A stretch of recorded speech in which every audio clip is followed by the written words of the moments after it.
During a recent reading, I intuitively glimpsed a client's apartment. Very blokey apartment, you know, the big screen TV, the leather sofa, all the remotes, and a shiny, large grand piano in the corner of the room. I thought, that's interesting. I said, "Do you play any instruments?" No, he said confidently. And I thought, it's not a partner's piano, because when looking at this, I could see that everything about the room looked like there was no woman's touch in there, just a bloke living there by himself. And so I thought, well, I'll take a risk. I said, "Look, this seems strange to say, but I'm seeing a huge grand piano in the middle of your living room." And he said, "Oh yeah, that's right, yeah." When I first went to look at the house, the agent showed me around, and he explained the owners had spent a small fortune, getting a crane out to be able to put the piano in sideways through over the balcony, because it was a first floor apartment. And when they were selling the house, they decided, no, we're not going to do that again. We're going to leave the piano here with it. So this man inherited with the house a grand piano that he doesn't play. In 1988, I enrolled in a self-development workshop. There were around 80 people in the room. On Sunday afternoon, Carl, the teacher, asked us to pair off, and he said, we're going to do a guided meditation, and I'm going to get your partner to guide you into your past lives. I took him aside just before he started and said, "Look, I do this for a living. This is what I specialise in," because that's what I was doing at that stage, mainly specialising in using hypnosis for past life regression. I said, "Can I not work on a Sunday?" He said, that's fine. Instead, if you want, I can offer you a different thing." I said, "Okay, what would that be?" He said, "Your partner can take you forward for the rest of your life." "I'll take that." I said, I'll have that. That sounds good to me. So Carl asked me to pick a neutral date that is not Christmas, not your birthday, not any date that's significant already with some event in your life. So I picked May the 20th. Pretty easy date, just nothing happened. So the first port of call was May the 20th, 1993. Then 1998, 2003, 2008, and on it went. And each time I would stop at that date and just have a quick look at what's going on, what's happening in my life, just get a glimpse of what's going on in life generally. Many of the details I saw didn't make sense to me. At one point, I was a passenger in a car, a woman was driving, a wind in her hair, blonde hair, curly blonde hair, and we're on a freeway. And I thought, though I've never been to California, I thought this looks like California. It's just these really like the 405, where you've got 15 lanes going in one direction. Later, I glimpsed some books I'd write, but the glimpse was so quick I couldn't tell the titles and I couldn't tell any publishing information. It was just like you're dumped into a situation, then you're gone again, you're in and you're gone. It's like you can take a quick snapshot, but then not look at the photo you've taken. Hard, but this was our first time of doing this. Then as we progressed, all of a sudden I got to a date where it was the 20th of May and there was a white screen. I thought, whoa, I'm not here anymore. So I said to the person guiding me through, "Okay, can you take me back, but this time a year at a time? I want to see where I can get some information." So she took me back 1 year, nothing. Second year, there was some information details. I thought, okay, so it's between this year and that year. It looks like my life's going to be over at that point. I thought, well, it's older than I thought, but younger than I want.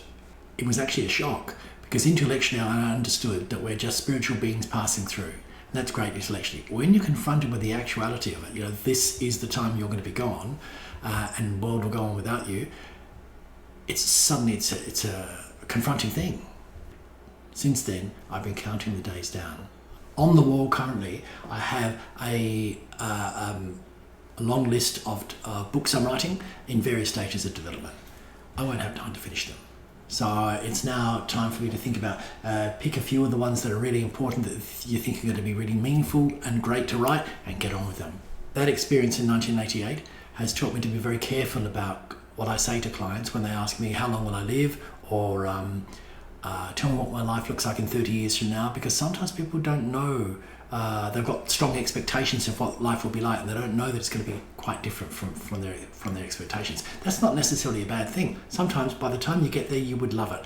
When people try and press me for more details about long-term things, sometimes I give them to them, and other times I'll say, look, your tastes, your needs, your desires right now, they're going to be different in 20 years or 30 years from now. Each decade things change. For instance, if I was to tell a 23-year-old, I see you admiring a lovely lawn, a freshly cut lawn, it's really neat, it's really meticulously cut. They think, oh my God, I've had a stroke, something's gone horribly wrong. How small does your life have to be when you admire a lawn? It's like, are you sure it's me? You know, that's 23. Bring them forward to 63, 73. Oh, that's a good lawn, you know. And suddenly, before you know it, they're saying hi to the neighbours, and suddenly they've got lawn envy. How'd you get your lawn like that? Things change.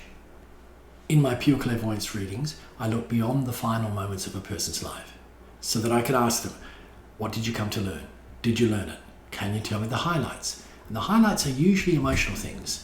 A child singing perfect pitch, a son or a grandchild winning an award at school or at university, that sort of thing. The things where there's a sense of pride, a sense of fulfillment, a sense of accomplishment in some respects too. During a pure clairvoyance reading recently, my client Erica had endured an incredible loss, having lost her son in a car accident. And so, unsurprisingly, she cried a lot through that reading because she was still processing the grief. So I intuitively inquired what might help heal her wound, because this is a powerful thing. I mean, you're going to remember that for the rest of your life easily. That's almost, you would say that's a soul wound. It's not just an emotional wound. You know, it's a scar. You know, I was told that she needed to focus on personal spiritual nourishment, including meditation, prayer, gardening, walking alone in nature. There's fairly simple things, and I described these to her, we talked about it, and that was fine. And the walking in nature particularly was to get her into the present moment. I could just see she was one of these people that, for some people, when they're outside in nature walking, they get very centered. They can solve a problem in nature when they're walking in 15 minutes. It would take them 5 hours if they sat still in front of a screen or on a sofa. Later in the reading, I went forward to the end of her life, and I asked her to tell me the highlights of her life. And she was talking about a grandchild and a range of things. And then she said something unusual to me. She said, I wish you'd pushed me harder during the reading. I wish you had underlined and stressed the importance of the fact that my life was going to be a spiritual journey after that, because I feel like I started it too late. You know, I let it go for 10 years or so, and then I got around to those things.